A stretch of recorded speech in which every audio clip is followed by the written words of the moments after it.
भगवान और भगवान को पाए हुए संत करुणा से अवतरित होते हैं, इसलिए उनका जन्म दिव्य होता है। सामान्य आदमी स्वार्थ से कर्म करता है और भगवान के संत लोगों की मंगलकारी हित भावना से ऐसे कर्म करते कि कर्म करने का राग मिट जाए और भगवत रस आ जाए, मुक्ति मिल जाए। ऐसे कर्म और जन्म को अपना दिव्य बनाने के लिए ही भगवान और महापुरुषों का जन्म दिवस मनाया जाता है। केक काटना ये तो पाश्चात्य मंकी दिवस है, मेणबत्तियों को थूकना फूंकना केक पर, ये तो पिशाच जन्म दिवस है। आध्यात्मिक जन्म दिवस है, मोमबत्ती जलाए और फिर जन्म दिवस बधाई हो, आदि आदि का कार्यक्रम आज होगा। केक नहीं कटेगा, लेकिन बेवकूफी का, नासमझी का पर्वत कटेगा समझ की धार से।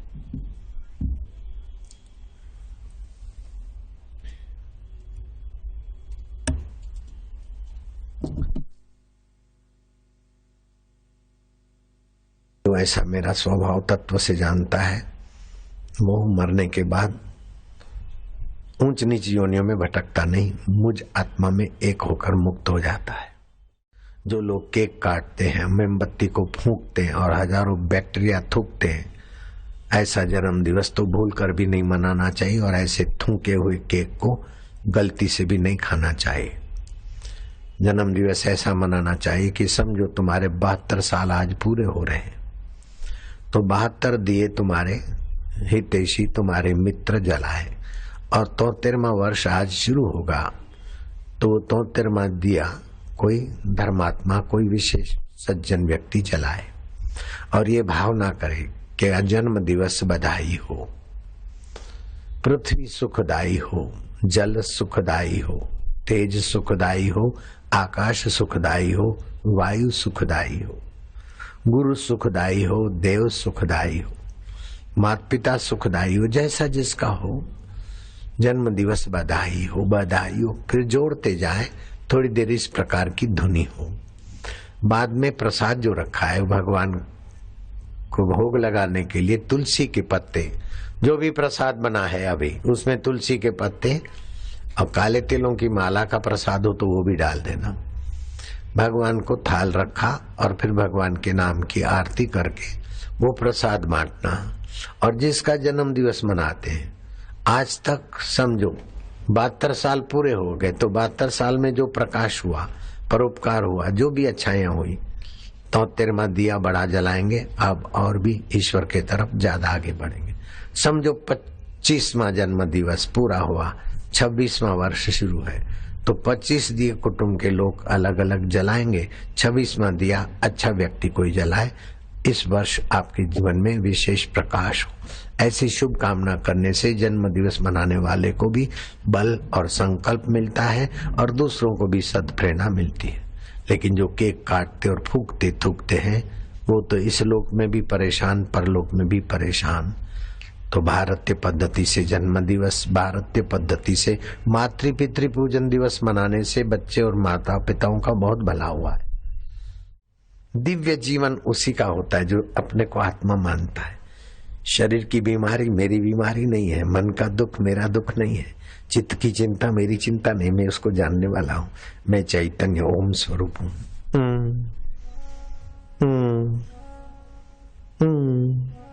भगवान बोलते जन्म कर्म च मे दिव्यम, मेरा जन्म और कर्म दिव्य है। वासना से जो जन्म लेते हैं वो तुच्छ जन्म है, वासना से जो कर्म करते हैं उनके तुच्छ कर्म है। लेकिन निर्वासनिक नारायण स्वरूप को जो मैं मानते हैं और लोक मांगल्य के लिए जो भगवान के रास्ते लोगों को लगाते हैं, उनका जन्म और कर्म दिव्य हो जाता है। हम अभी उसी में प्रवेश करें।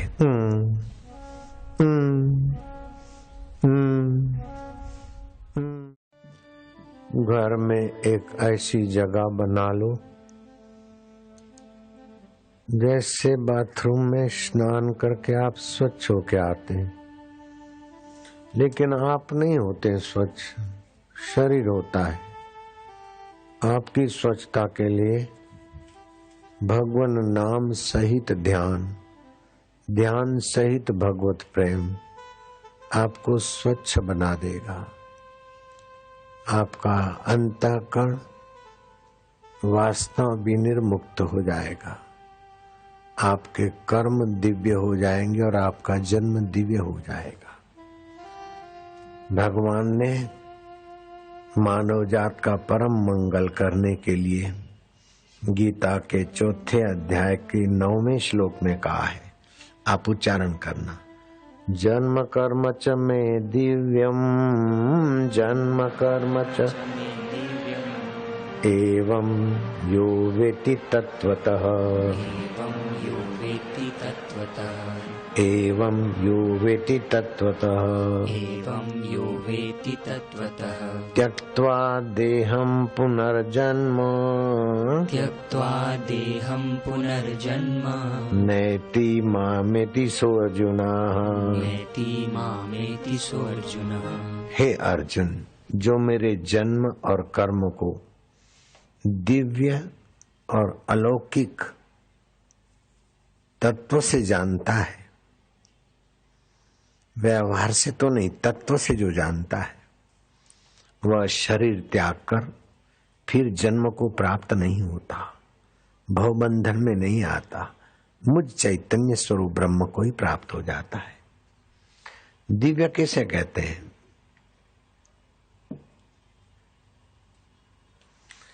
दिव्य बराबर विलक्षण, जिसमें ब्रह्म का लक्षण भी नहीं और जगत का भी लक्षण नहीं, उसे कहते हैं विलक्षण।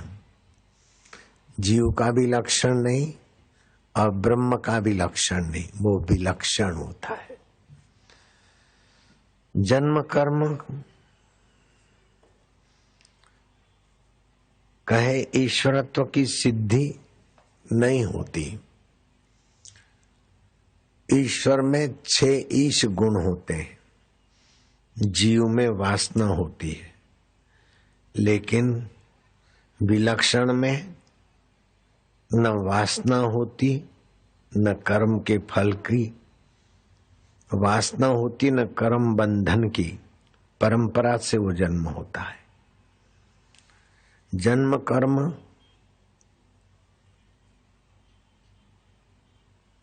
कैसे होता है? जो चैतन्य ब्रह्म है उसका प्रतिबिंब अंतःकरण में पड़ा, सूक्ष्म शरीर में पड़ा। तो सूक्ष्म शरीर किसे कहते हैं? 5 कर्मेंद्री, 5 ज्ञान इंद्री, 5 प्राण, मन और बुद्धि, 17 तत्वों का ये सूक्ष्म शरीर, उनमें जो चैतन्य आया और वह सूक्ष्म शरीर स्थूल शरीर धारण किया तो जन्म हो गया, और स्थूल शरीर से विदा हो गया तो मृत्यु हो गई। स्थूल शरीर धारण करता है तो कर्म बंधन से, और विदाई होता है तो कर्म बंधन से, और कर्म बंधन होते वासना से। लेकिन जो मुझे जानता है, मेरे कर्म को और जन्म को, मेरे कर्म दिव्य है और मेरा जन्म भी दिव्य है, तो जो भगवान के जन्म को दिव्य जानेगा वो भगवान को पालेगा, भगवान के कर्मों को दिव्य जानेगा वो भगवान को पालेगा।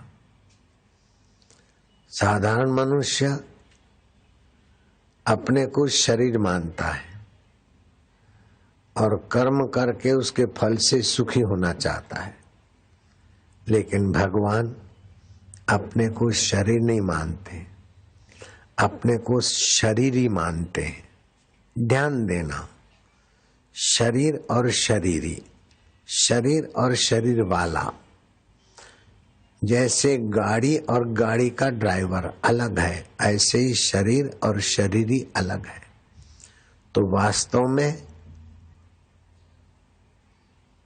हम शरीरी हैं,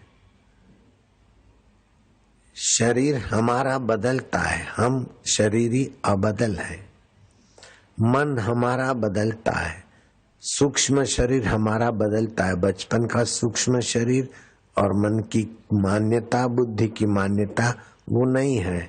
बचपन वाला शरीर नहीं है स्थूल, बचपन वाला सूक्ष्म शरीर नहीं है, लेकिन हम चैतन्य रूप में वही के वही है। इनके बदलाहट को जानता है। जो बदलाहट को जानता है वो बदलाहट से अलग है। इस प्रकार का जो सत्संग के द्वारा, गुरु मंत्र के द्वारा, ईश्वर के ध्यान चिंतन के द्वारा भगवान के जन्म और कर्म को दिव्य रूप में समझ लेता है, उसकी भ्रांति दूर हो जाती है कि जन्म मृत्यु मेरा धर्म नहीं है। स्थूल और सूक्ष्म शरीर का मिलना जन्म है और स्थूल और सूक्ष्म शरीर का अलग होना मृत्यु है। लेकिन हम न स्थूल शरीर है न सूक्ष्म शरीर है, इन दोनों को जानने वाले हैं। हम अपने आप में तृप्त रह सकते हैं।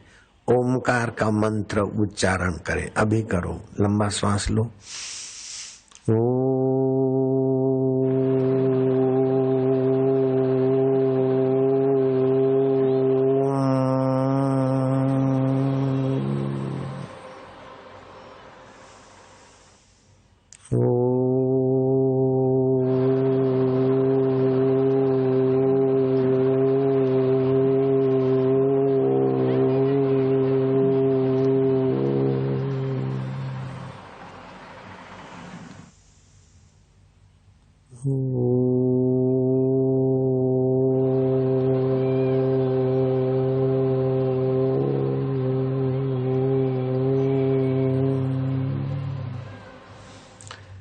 एक टक देखते जाए ओमकार को या भगवान के श्री विग्रह चित्र को या गुरु को या तो आकाश को या किसी पेड़ पौधे को, आपके संकल्प विकल्पों की भीड़ कम होगी।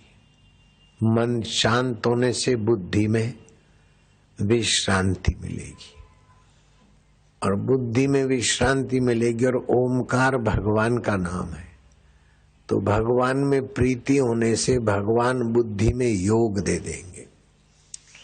बुद्धि में योग किसको बोलते हैं कि सुख में बहने से बच जाओगे।